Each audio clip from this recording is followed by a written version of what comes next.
This call is now being It's now being recorded. Perfect. Hi, everybody. Welcome back to Gettin in the Grove. I am Jen Grove, your nervous system whisper and venting coach, and I am here with a special guest today. Caren, I would love for you to introduce yourself. Hello, Jennifer. I'm so happy to be here. And my name is Caren Paskel. I have been in the field of teaching yoga for decades, owning yoga studios, and I made a big life shift after my husband passed away of brain cancer about 6 years ago. And I really felt that I dealt with his death in sort of hustle mode, in my masculine energy, like go, go, go, do, build my business as a way of, for me at the time, I felt like I kept moving forward, but really I pushed the grief down and focus on the business. And I wrote a book and I was speaking on stages, and it felt like this amazing whirlwind, but really, I kept getting sick over and over again. I had overwhelming health symptoms that kept popping up.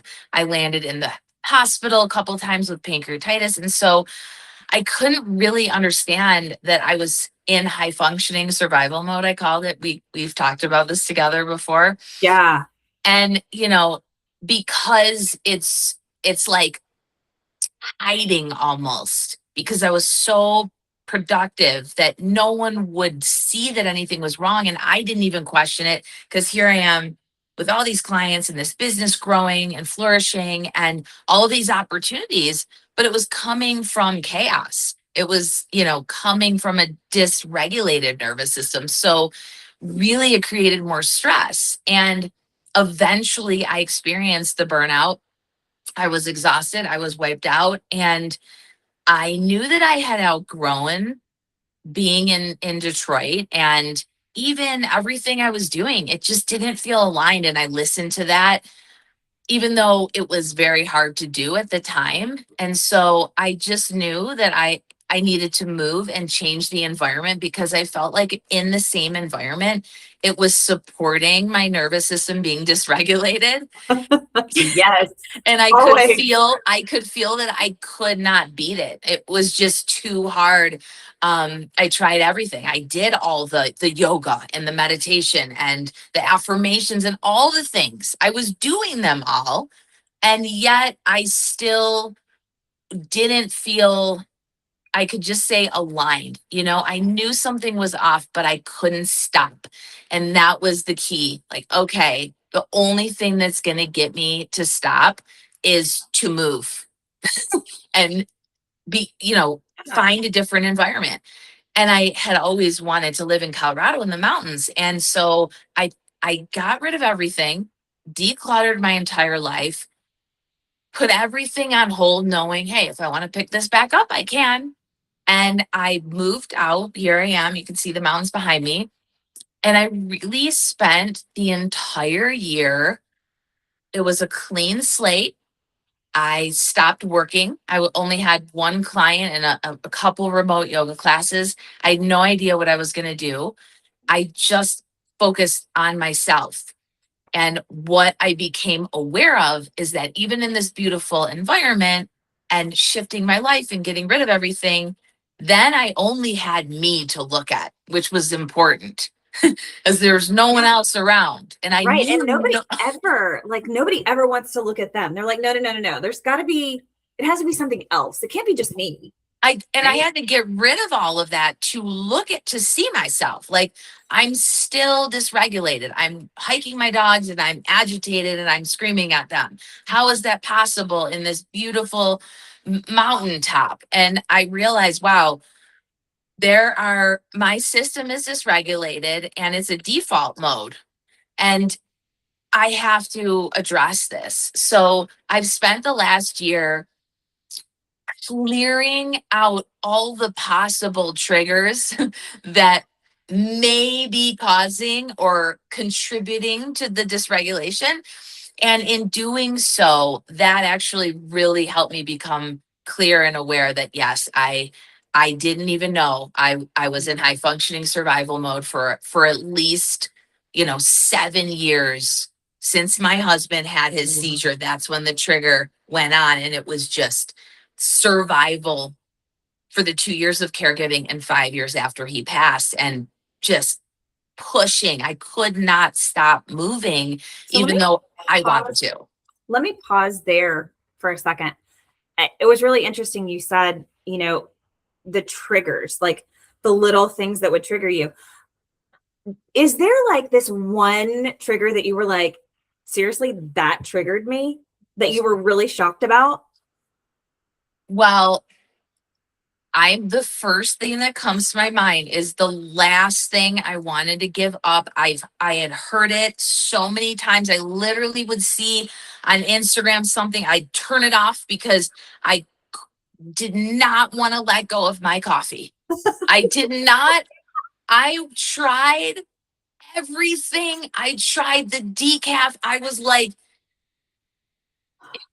it didn't matter. It was, my cortisol levels were affected so much. And mind you, I'm in now 12,000 feet of elevation. Mm-hmm. So my body needed extra calories. It needed a certain kind of nourishment that I had to realize too. But the coffee, it was like drinking that just revved up my whole, talk about when you talk about fight or flight, kind of like being chased by a bear or a lion or a moose or whatever. I was doing that to myself in my ritual of drinking my coffee. And I just loved it so much. And I think, again, it was one thing that supported being dysregulated. So my body was completely addicted to that. Not the coffee, but what it was doing to me. The effect. Yes, the effect. Yeah. And, but I knew that this was not healthy for me. And it took a lot. I mean, it took getting here and being on the mountain and having that agitation to go, this isn't me. This is not who I am. This is my body having a reaction and responding, to something. And I want to have a different response. And so how do I have a different response? And that was this thought process. And I just said to myself, I have to be willing to let go of the things that I was using in the past to keep me going. It was like I used that so that I could stay awake and keep moving and pushing myself. And I'm like, I don't have to push myself here. I don't have to stay awake. I literally could nap all day if I wanted. There's nothing to do. There's nothing to get to. So why do I have to? So I was making my system even, it wasn't like reacting the same way when I was go, go, go, go, go. But when I was in the mountains slowing down, and then it was like pushing me to go, go, go. And I didn't want to. So there was definitely a conflict. And so I would say that was the biggest thing that was so small, because it wasn't like I was drinking coffee all day. It was like 1 cup in the morning, but it was aggravating my system so much. And I fought and fought and fought.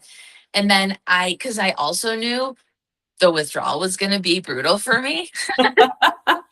And I said, it's okay. There's nothing I have to get to. If I have to sleep for the next 14 days in a row, God bless, that's what I need. And I was a sloth for a little bit, and it was a little brutal. But once that was passed, my system started to slowly recover and re-energize. And now I literally have no craving or desire for it ever. And so I will tell anybody that it is so hard to get off something like that. But in the end, now looking back, I'm like, it is such a relief and so much easier not to have that addiction. Right? Yeah. It's funny because I think of all the times that, like, I tell people, or you've even told people in a yoga class, it's okay to release what's no longer serving you. But when we actually come to the action of doing it, we're so like, we want to hold on to it because there is a benefit. We're receiving something, and it may not be as healthy as we would like it to be, but we're receiving a benefit that is far outweighing what the consequences of releasing that would be, at least at the beginning, right? Yes, absolutely. Yeah. So It's I would amazing. that was, I think it was one person, and I was ready to hear it at this point. I was ready to hear it. You know, I had done that big move. Moving for me was one of the most stressful things because it brought up all the skeletons in the closet. There were things that I pushed down so far to not deal with in the 5 years with my house that needed so much work, with the historic district issues that I knew were going to come up from putting the house on the market, and all of these things that completely overwhelmed me. And one of the reasons they were so overwhelming is because I was dysregulated. So I didn't feel like I could handle it.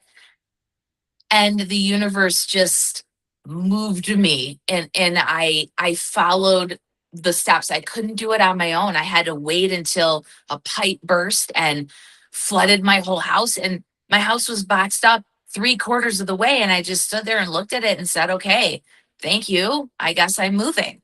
And then I put the house up for sale. But I had help with all the things that were this heaviness and this clutter. Big pieces of furniture, my full office, you know, my whole yoga studio, my husband's whole office, all in the basement. I would look down there and be like, I'm going to pretend that isn't even there. I can't handle it. And because again, dysregulation doesn't allow you to deal with and prioritize the things that are important. You just, nope, I'm going to go do this. And I'm going to focus on this. And I'm going to make some money. You know, I avoided all of these big things. And so one by one, I addressed it. And then, you know, coming here, that's the only way I could ever be ready to receive the other signals of like what to release and why. And I was watching somebody on Instagram, a health influencer, and she just said it sort of brutally, but like I needed to hear it in the way. She just said, you're drinking a cup of cortisol. Like that's all I had to hear. And I was like, oh my God, I put it together. No wonder I'm racing, you know, in my hike, and I'm screaming at my dog, and I'm like feeling this agitation. I'm like, my cortisol is through the roof right now. And it's already going to be higher in this elevation in the morning. So I'm adding a cup more of it. And it's, of course I'm wild. Yeah. And so then it was just, sometimes I think you're in the right place at the right time to actually hear. But if I heard that message, and I told you, I've heard similar things. I was like, no, that's not me. I don't have to do this, because when you're in survival mode, it's like, you don't have time to think about the right thing to do. You just do. You're just doing. You really do. And I love that. So I was listening to a mentor's message this morning, and something just right there clicked for me, because she said, you know, you can ask me if you've ever met me in public, you can ask me a question, and I will pause and take a very slow, intentional breath before I respond, because I want my nervous system to be regulated before I speak. Right. And so we were chatting before I hit record. So I want to talk about, because you brought up the fight or flight, right? And the nervous system being dysregulated. The fight or flight, you know, there's a bear, there's a tiger. What happened to you this morning, though? I don't know if I don't even think it's a full moon. I don't know what is happening. I walked outside my house, and immediately on the trailhead, there was this beautiful buck, which is a male moose. And my dogs and I spotted it. So we actually had to go a totally different route because that's how close it was. And I didn't want there to be an interaction. So I had to take a picture. I took a beautiful, because he's, oh my God, it's just mesmerizing, right? I go on this beautiful hike and I come back and he's in front of my driveway. So we're just staring at each other. I'm like hiding behind the trees, and I took a beautiful video, and I just felt really grateful to see this wildlife, right? And part of my morning routine is stretching on my deck. And so I decided to throw my yoga mat out there, do a few stretches. And I had the one dog who loves to chase wildlife on his leash that was tied to a chair. My other dog, Great Dane, Onyx, he's older, but he wasn't on a leash or anything, sitting on the deck. And all of a sudden I'm in like pigeon pose, and I hear Onyx get up and he barks, and you can see people walking by. So I figured it was a dog. And I just watched him literally chase a bear away from my house. And I handled it. You know, just because your nervous system is regulated doesn't mean you don't have to take action and be assertive. So I screamed out at him to come back, which he did. But it was just, there was a moment of threat that I saw the bear, and my dog chasing it. And that was it. Once I saw, it was like I could take that breath and say, this is okay, before overreacting. And that moment is so important, because if you react right away, then the nervous system, right, the sympathetic turns on. And I don't want it to do that, because I'm safe. So the breath is like, and seeing my dog chased away, I know I'm not under threat. So it was an interesting moment, and I got to decide what I needed to do. And then I was so grateful for my dog actually like being a great dog and chasing the bear away. And then I saw him, underneath my deck. It wasn't a huge bear. And they come out here to come into the garbage. They're really not coming to attack animals, and they want the garbage because there's so many visitors. Yeah, I've seen them go through the garbage. They've gone into my car. But still, seeing a wild animal, doesn't even matter if it's the nicest animal in the world, a big bear, whether it's a cub, it's still massive. And it is terrifying in that moment. So I, if I was dysregulated, I would have been wiped out from the whole morning experience. And I probably wouldn't have been able to be on this call.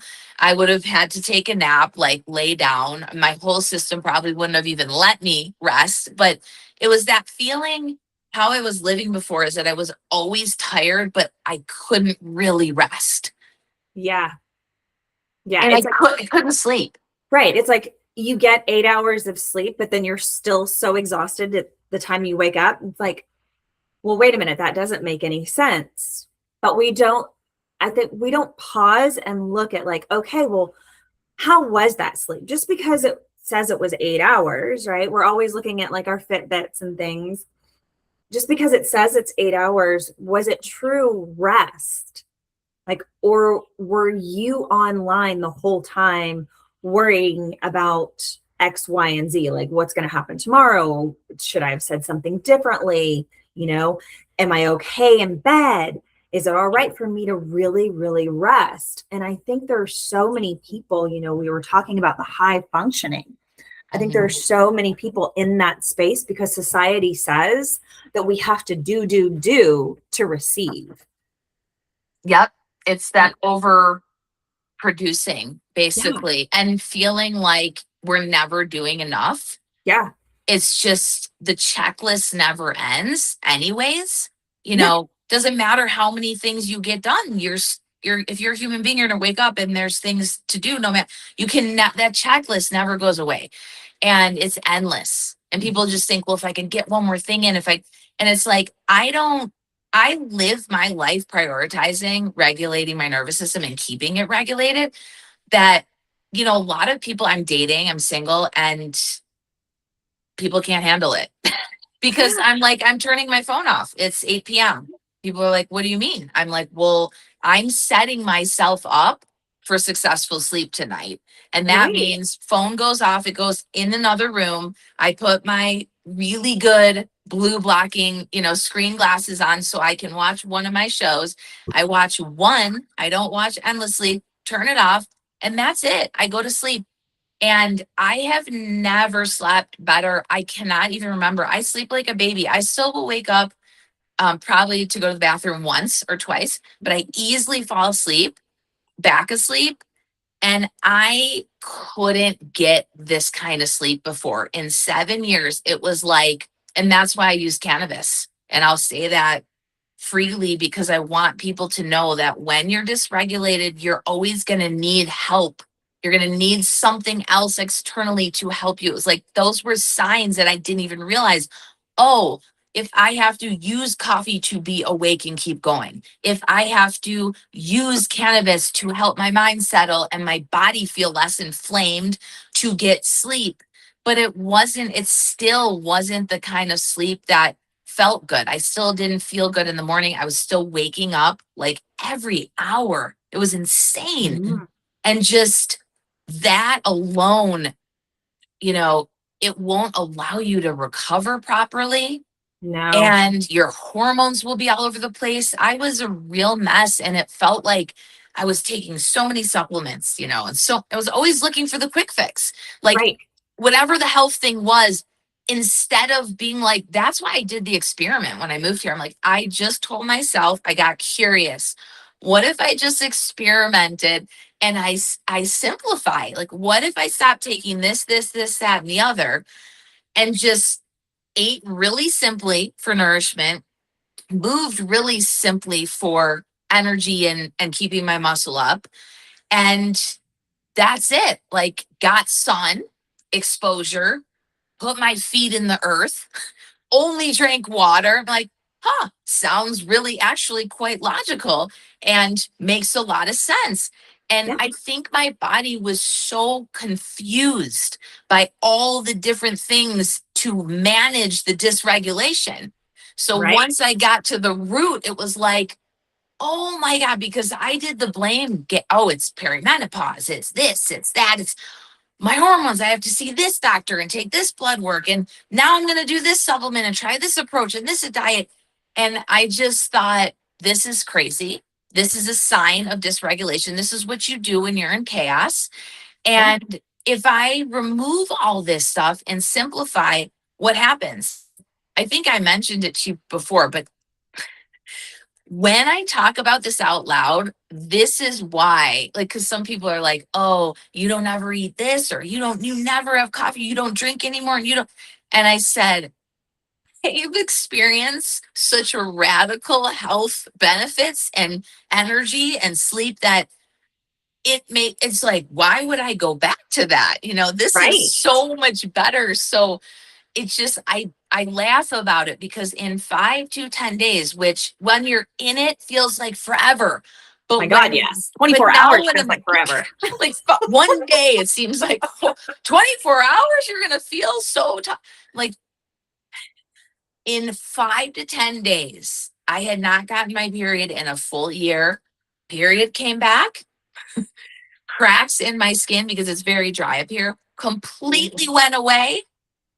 My sleep, that took longer to come, but like all of these things where my dermatitis, I had eczema on my face, went away. Those things, those were big. Like my skin and getting my period, huge for me. And so in just 5 to 10 days, I'm like, I wonder if I keep going with this, and then it did. I'm going to be very honest. It wasn't like my sleep came back right away. That for cannabis to get out of your system, because I was using it for so many years, it takes months. It took a few months. And I was just willing because I spent so much time in chaos that I felt like a few months versus years of dysregulation, I'd rather the withdrawal wasn't even as bad as being in high functioning survival mode and being a prisoner to that. I compared to like I was slowly being let out of the prison and starting to see the light. So the little bits of freedom that came back and the health benefits were enough breadcrumbs to lead the way to say, I'm going all the way with this and what will happen. So it didn't take, like we both said earlier, like the instant gratification, that's what everybody wants, right? Well, can I get a quick fix? Mm-hmm. Show me the next big fad. It takes time. Mm-hmm. And the fact that you wanted to do an experiment, when you started out with this experiment, did you have like a time frame for it? I did not actually. Okay. I really didn't. I just was so at my breaking point of like, I literally could not go back to the old ways. I had pushed myself so hard that I couldn't even, I tried. Like, I tried to put out there that I was going to host another retreat.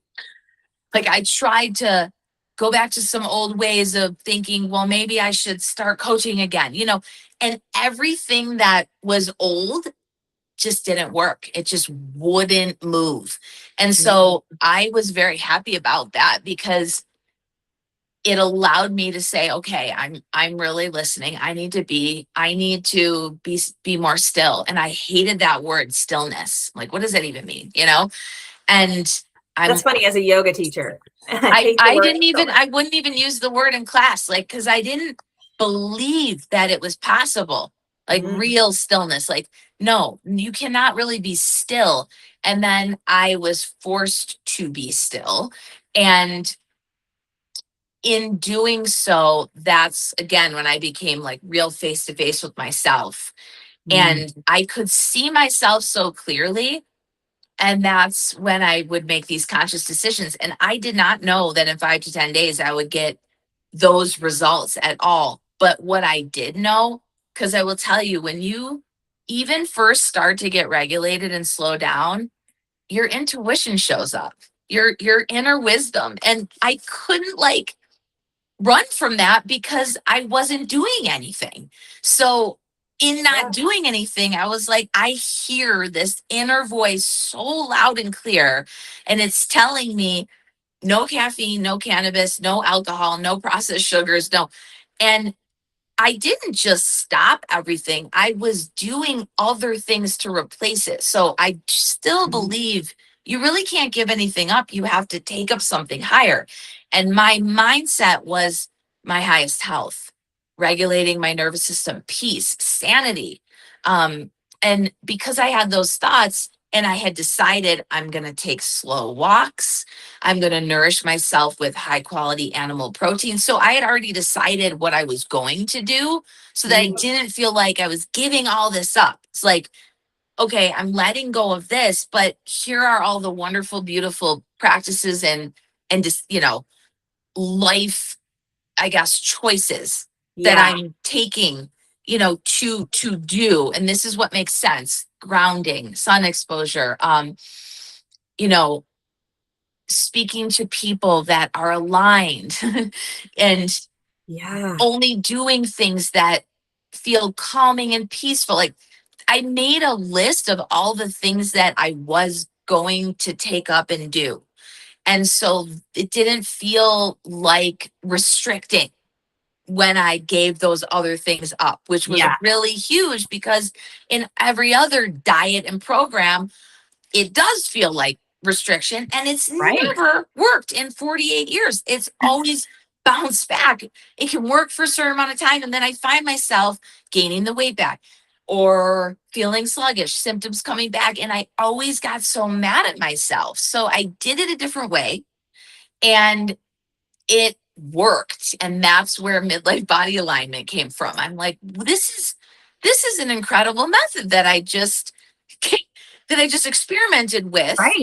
And I thought, I have to share this. Like, then I started to get the energy of being inspired to, because I kept seeing everyone talk about how to fix themselves. And I was like, did all those things and it didn't work for me. And so instead of doing more, it was all about doing less and simplifying. And a lot of people don't want to hear that because the people who are selling things like the supplements. Exactly. It's like add something else in. Yes. We're talking about, let's go ahead and release some stuff. Yeah. Okay. Which is totally the opposite of what pretty much everything on social media is telling us, right? Right. We have all the influencers out there that are like, buy this, try this, try that. And it's been shown time and time again. Like I've seen so many people, especially like in my business, is that they try something and they're like, okay, great, it's working, it's wonderful. And then they're done with it. Mm-hmm. And all of a sudden the issue comes back. And it's because they didn't actually get to the root. So I want to talk about that, the root of the issues. When did you realize that you had gotten to the root of what was causing your dysregulation? Like, how long did that take you? Oh, I mean, I think it took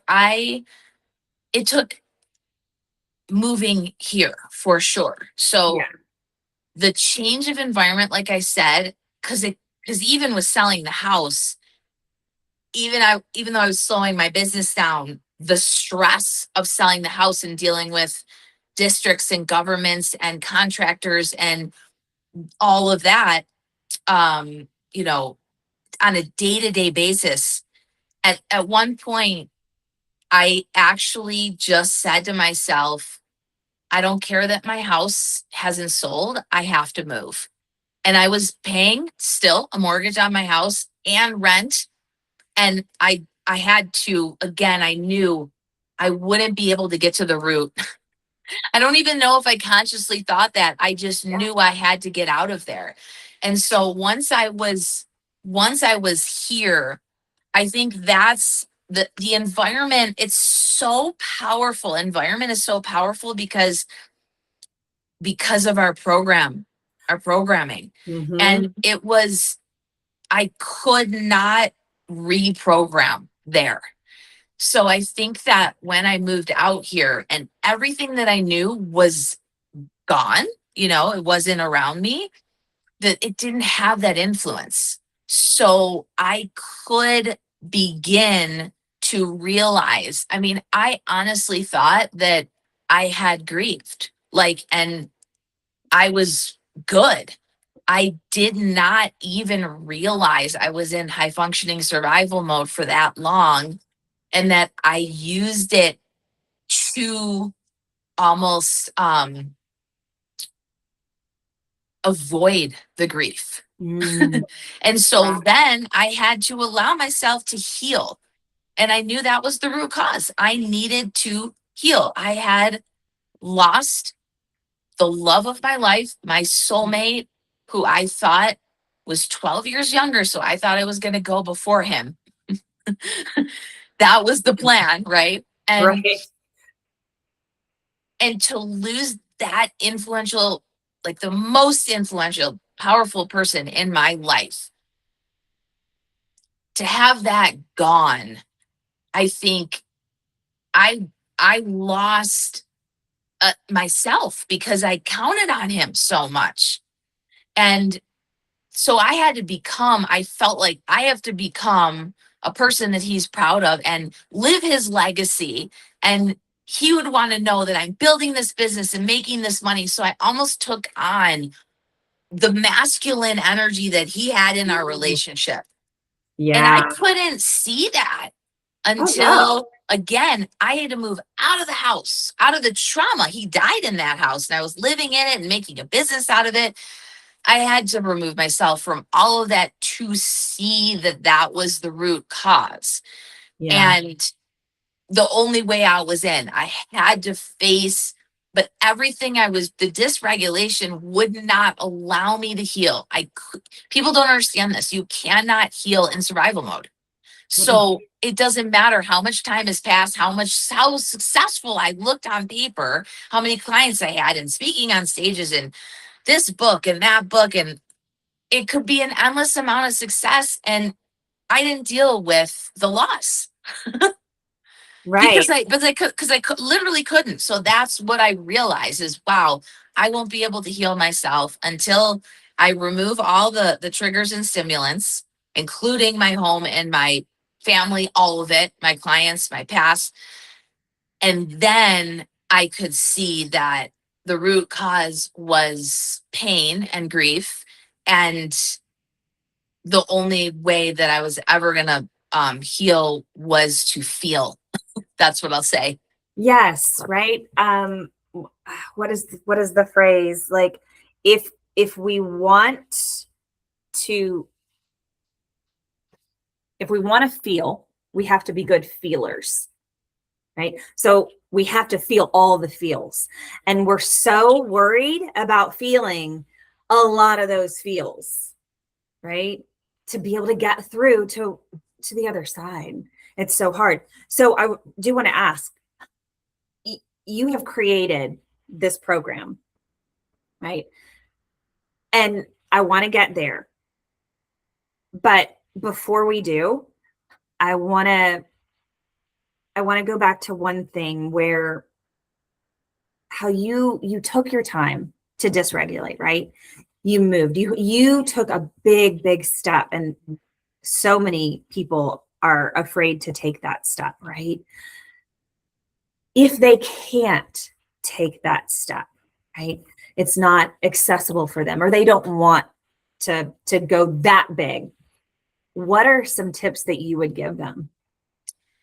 It's a great question because I didn't have children and I didn't have those responsibilities and obligations. Mm. So I could make that move. And because I closed my yoga studios during the pandemic, also my business was online. And then having my home to sell, that was an asset. So that allowed me some freedom financially in terms of not working as much for a little bit. So I had those things in place where it did make sense for me, and I knew that it was the best thing for me to do. And not everyone can do that, and I totally understand. But I really believe so. I wouldn't have been able to give these tips without experiencing what I experienced. But now that when I got here, when I decided to do the simple method of coming into alignment and regulating myself, now I can share that, and anyone can do that no matter what environment they're in. Yeah. And but I do suggest not and we talked about this, I think, a little bit too. It's sometimes, even if I have told some of my clients to just go away alone, even if it's a couple hours, or even if it's like my parents are in another state for half the year, or maybe the house is empty. Sometimes you just need to find a space that's yours, even if it's in your own house, that's clean and clear, that you can go into. So if it's in your own home, do you have a space that you feel that is just yours? Or maybe it's a little place outside. So I feel that if we get creative enough, we can find that. It could be a trail. For me in Detroit, it was going to, I found this, it was the horse stable, the police horse stable. Oh, And wow. my whole nervous system would shift when I would get around horses. I felt a calm. I felt restored. I need to be around animals and nature. So anything that's calling to your soul like that, those are little ways that you can change your environment. So don't feel like I have to stay here, I can't move. You can leave your home, for a little walk around the block, Right. or you can go into another room and close the door. Like, so please, everyone, know you can find and be creative in a safe space for you. That is a place where you can make some decisions, one thing at a time. I only recommend doing the 5 to 10 day like I did if you're in a place where you have the time to feel like a sloth for 10 days straight. Because if you have kids, you can't. You've got to keep moving, right? So don't do the all at once approach unless you have no kids and you don't have to work, because you'll try, Yeah. it will be more stressful on you. So I would say your safe space to visit that as much as you can. And I have a free guide, and I give kind of like the first way out. If you're, the 5 signs that you're in survival mode and the first way out. And it's really just simply nutrition is really a big thing. Most people who are in survival mode, I will say, are either not eating, they're forgetting to eat, and Yeah. that actually, will make things, it will aggravate your system even more and create more stress. But then what happens is you get so hungry at some point, you reach for the wrong things.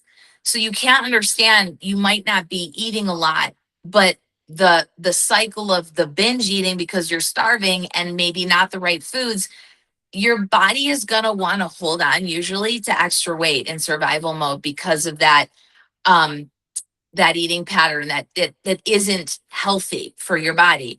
Right. When your nervous system is dysregulated, the first thing is to start eating regularly. But I'm talking about, I'm not going to tell you have to eat this, that, or the other. I'm going to make it very simple because I'm not a dietitian, I'm not a nutritionist, but I've had a lot of experience with food. And if you just pick single ingredient whole foods to start with, it will be a win. And if you wait, do not, like I write this in my guide. If you wake up, don't wait longer than an hour to nourish yourself. Yes. If you wait longer, your body's going to start to be like, it gets scared, it gets stressed. Yeah.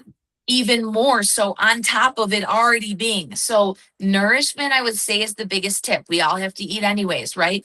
So, but I'm talking about mostly for women, I would say your protein, your high quality protein, don't be afraid of that. Like that's your priority. That's your staple.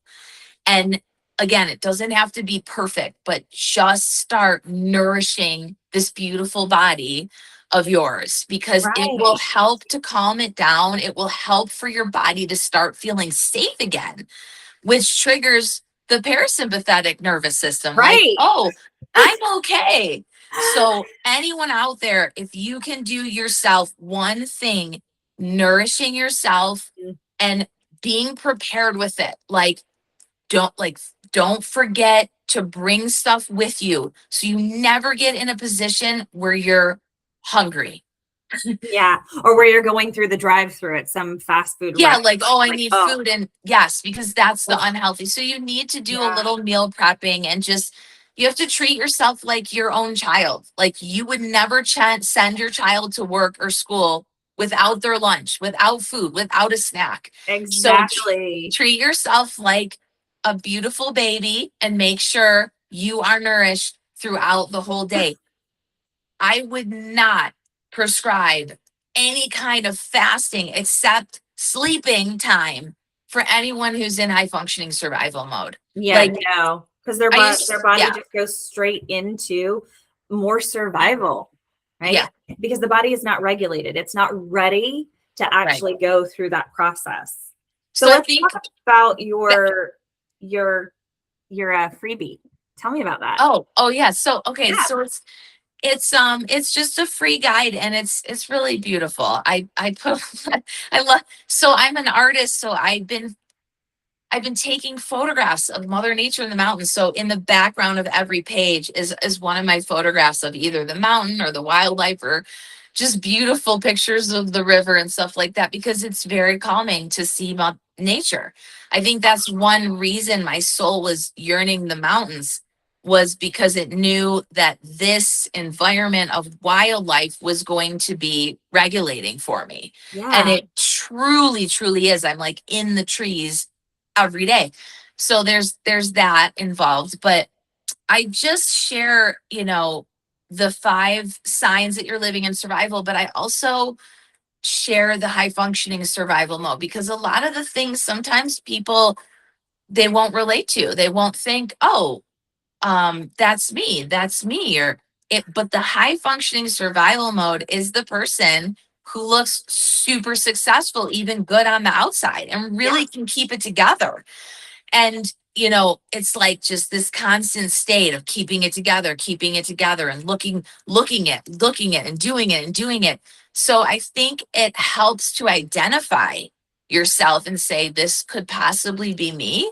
And then just giving the more tips than I gave here to help with that first way out of it. And then Yeah. if someone wants more, I really spent a lot of time creating my nervous system reset, which is an incredible foundation of everything that I did to get where I am. And that's for the person who's ready to take those next steps. But when you asked about those little tips, it's like if you can just think of Mother Nature showing you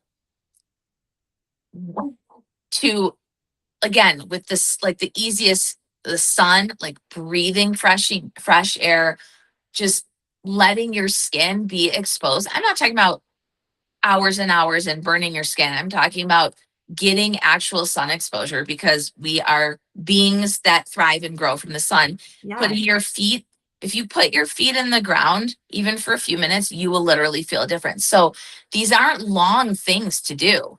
No. And there's, like you said, they're simple, Simple. but I think our brain gets so caught up in, well, then it must not work because it's too simple.